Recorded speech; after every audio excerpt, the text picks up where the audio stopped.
안녕하세요. 이틀 연속 국내 주식시장이 조정을 크게 받았습니다. 저는 조정을 받은 이유에 대해 미국 연준의 금리에 대한 입장에 있어서의 미묘한 변화 때문이고, 이 변화에 대한 해석이 미국과 한국을 비롯한 주식시장에 증폭돼서 반영됐기 때문이라고 생각합니다. 미국 중앙은행인 연방준비제도가 어젯밤 통화정책회의 FOMC 정례회의를 열고 기준금리를 동결했죠. 이는 예상했던 일이고, 사실 연준의 입장도 크게 바뀐 바는 없었다는 해석이 많습니다. 정말 그럴까요? 이달 14일, 그러니까 보름 전이죠. 제롬 파월 연준 의장, 한국으로 치면 이주열 한국은행 총재죠. 파월 의장의 발언과 이번 FOMC 정례회의 이후 제롬 파월 의장의 발언에 있어 변화가 없는 것은 일단 자산 매입 규모를 줄이지 않겠다는 겁니다. 채권을 매입하던 중앙은행이 돈을 들여 자산을 사들이는 것은 결국 중앙은행이 돈을 시중에 푼다는 것이고, 이게 결국 시중에 돈이 깔린다는 유동성 완화 정책을 의미합니다. 코로나 때문에 실업률도 오르고 가게들도 문 닫고 하니까 그간 미국도 한국도 돈을 많이 풀어댔죠. 금리도 지속적으로 내렸고, 그래서 시중에 돈이 넘쳐나니까 이 돈으로 주식도 투자하고 부동산에도 투자하고 그랬던 겁니다. 그래서 증시도 호황이었죠. 그러나 언제까지 시중에 돈을 풀어댈 수는 없잖아요. 그래서 반대로 돈을 그만 푸는 것, 자산 매입 규모를 줄이는 것을 전문용어로 테이퍼링이라고 한대요. 테이프를 감아댄다, 테이퍼링이라고 한대요. 시장은 이 테이퍼링에 대한 연준의 시그널에 대해 매우 민감한 반응을 합니다. 돈을 풀어 증시가 올랐으니 반대로 돈을 안 풀면 증시는 예민하게 반응하겠죠. 아직은 코로나로 인해 침체된 경기가 회복되지 않았으니 금리 인상도 안 하고 자산 매입 규모도 줄이지 않겠다 라는 건 여전히 똑같은데, 이번 연준의 성명에서 딱 하나 달라진 게 바로 이 대목. 경제의 앞날은 바이러스의 진행 경로에 달려 있긴 한데 여기에는 백신의 진전도 포함된다 라는 문구입니다. 여러분 보고 계시는 이 화면에 블록으로 쳐져 있는 이 영문 글씨, 그 대목인데요.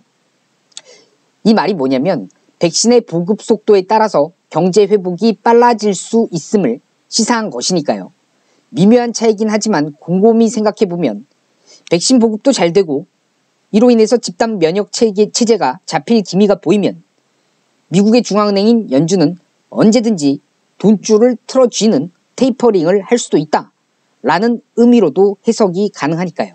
그래서 기관과 외국인은 26일 4조 원 순매도, 27일 1조 원, 28일 2조 원 순매도 던져댄 것입니다. 기관 외국인이 던진 매물, 개인 투자자들이 다 받아냈죠. 기관 외국인은 개인들만큼 공격적 투자하기는 어렵죠. 고객들이 펀드에 투자한 돈이기도 하고 기관의 자기자본 투자이기도 하고, 여튼 운용하는 사람들은 남의 돈 굴리는 것이니까요. 개인들은 이에 비하면 공격적으로 투자하는 것 같습니다. 각설하고 앞으로는 어떻게 될까요?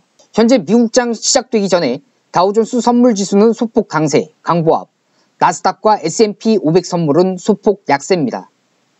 지수 선물은 현물지수의 방향성을 미리 예측해 볼 수 있는 잣대입니다.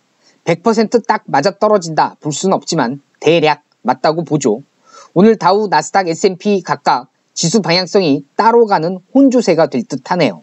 결국 미 증시는 어제 연준이 백신 잘 보급되면 유동성 틀어지는 테이퍼링 들어갈 수도 있다는 반응으로 세게 하락한 이후에 오늘 장에서도 우왕좌왕하고 있다는 겁니다. 그럼 미 증시도 한국 증시도 앞으로 팍팍 떨어질 일만 남은 걸까요?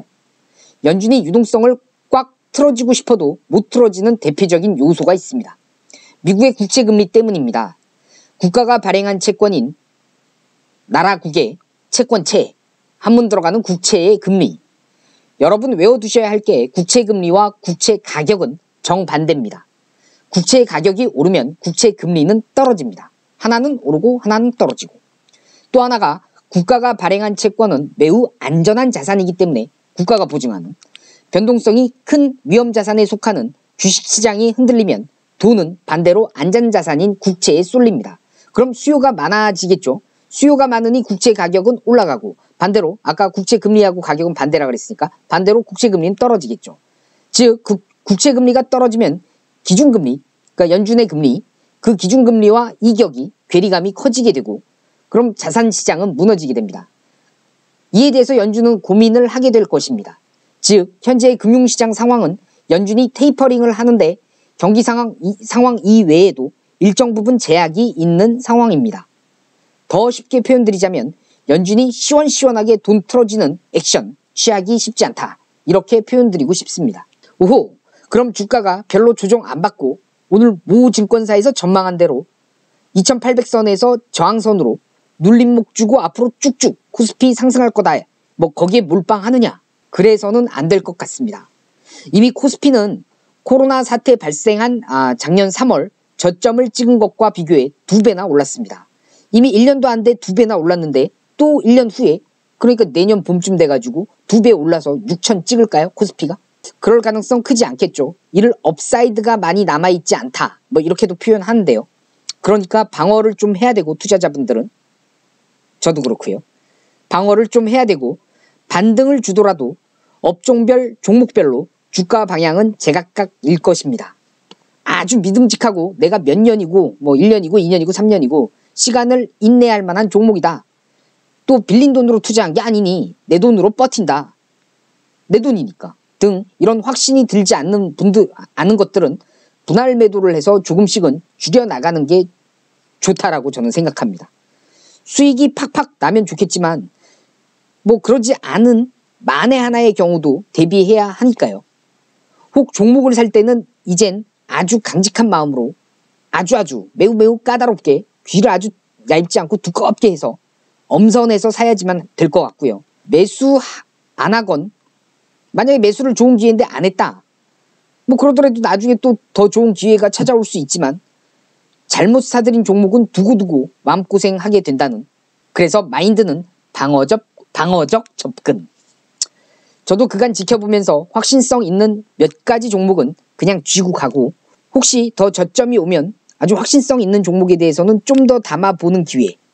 반대로 앞으로 아주 거친 장, 뭐 장이 안 좋고 아주 황폐하고 빡빡하고 그런 거친 장 펼쳐질 경우에는 이를 돌파할 만한 모멘텀이 없어 보이는 종목. 뭐 딱히 모멘텀이 없다. 그런 종목은 본전 가까이만 와도 싹둑. 조금 손해난 구간이면은 손절은 좀 고민해 봐야겠습니다. 또 인버스에 대한 생각도 좀 하고 있는데요. 인버스라는 건 이제 주가가 떨어지면은 이익을 보게 되는 그런 구조로 설계된 그 주식이죠. 인버스에 대해서 지금이라도 한 전체 투자의 한 5% 비중 내에서 담아볼까? 그것도 좀 고민입니다. 지금까지 저의 투자에 대한 생각을 말씀드려 본 것이니 그냥 참고만 하십사 하고요. 뭐 주식이라는 게 많은 사람들의 생각이 반영돼서 가격이 형성되는 거니까 저의 이야기도 수많은 사람들 중 한 개 정도로만요. 또 저의 생각에 공감하시는 분들은 소중한 구독 부탁드리겠습니다. 그럼 현명하고 냉철한 성공 투자 하시길 응원하겠습니다. 감사합니다.